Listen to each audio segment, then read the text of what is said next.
Assalomu alaykum. Bugun avvalgi mavzuyimizning ikkinchi qismi bilan tanishamiz.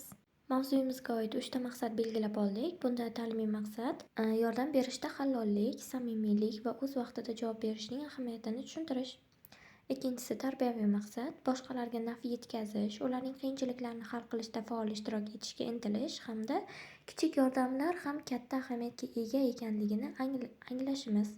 Uchinchisi esa rivojlantiruvchi maqsad. Yordam so'rash va yordam berishda og'zaki va noog'zaki muloqotni samarali qo'llash. Dars 3 qismda tashkil etiladi. Birinchisi tashkiliy qism, ya'ni o'quvchilar bilan salomlashib olamiz, o'quvchilarni darsga jalb etib olamiz.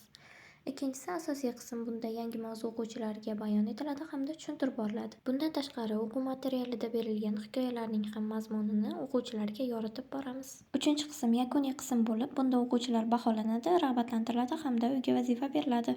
Darsimiz yaxshilik qil, iz qoldir. Samarali yordam, aqlli yordam shiori ostida olib boriladi. Endi o'quv materialida berilgan birinchi topshiriq bilan tanishamiz. O'quv materialida Sarvar, Ozoda hamda o'qituvchi o'rtasidagi suhbat berilgan. O'qituvchi ularni ifodali tarzda o'quvchilarga o'qib eshittiradi. Endi nima bo'ladi? Iya, Sarvar, Guldonni sindirib qo'yding-ku. Ozoda, kel yig'ishtirib olib, bu vaziyatni unutamiz. Yo'q, bunday qilish yaxshi emas. Rostini aytish kerak. Yo'q, iltimos, men qilganimni aytma. Men yolg'on gapirmayman. Undan ko'ra ustozga o'zing ayt. Ustoz Ozoda Guldonni sindirib qo'yib sizdan yashirmoqchi bo'ldi.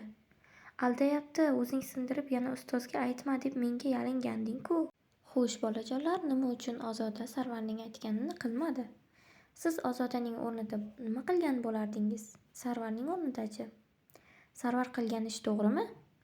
Ozoda Sarvarga qanday yordam bermoqchi bo'ldi? Kabi savollar bilan o'quvchilarning fikrini bilib olamiz. Rasm orqali o'quvchilar halollik, rostgo'ylik va mas'uliyatli harakat qilish kabi fazilatlarni o'rganishadi. Sarvar qahramoni yolg'on gapirishdan bosh tortadi va haqiqatni aytish kerakligini ta'kidlaydi.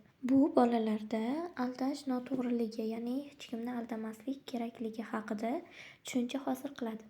Rasm orqali do'stlik, sadoqat va boshqalarga yordam berish mavzulari qamrab olinadi. Ozoda do'stini himoya qilmoqchi bo'ladi, ammo bu noto'g'ri yo'l bilan amalga oshirilmoqdaligi ayon bo'ladi.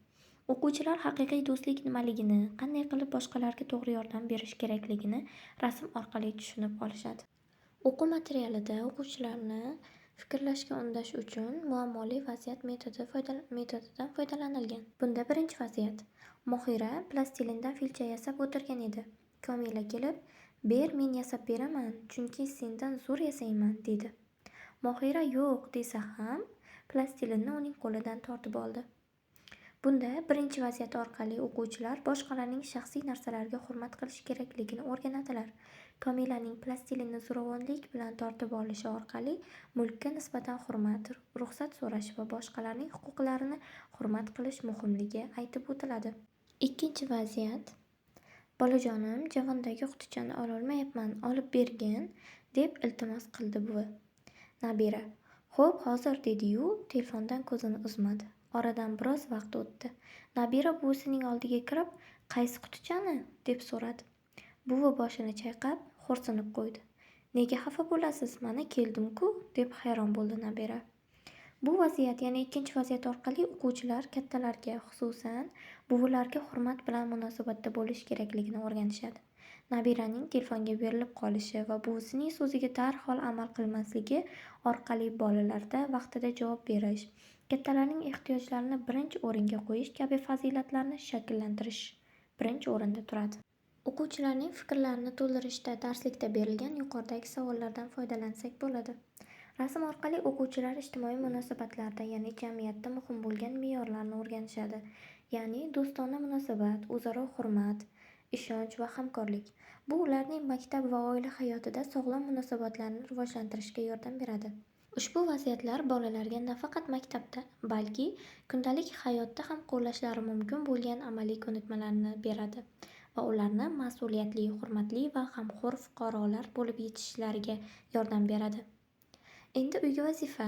Yaqin kunlarda siz kimga yordam berganingizni eslab, ularga rahmat aytib qo'ying hamda qanday yordam berganingizni daftaringizga yozing. Darsimiz o'z nihoyasiga yetdi. E'tiboringiz uchun rahmat.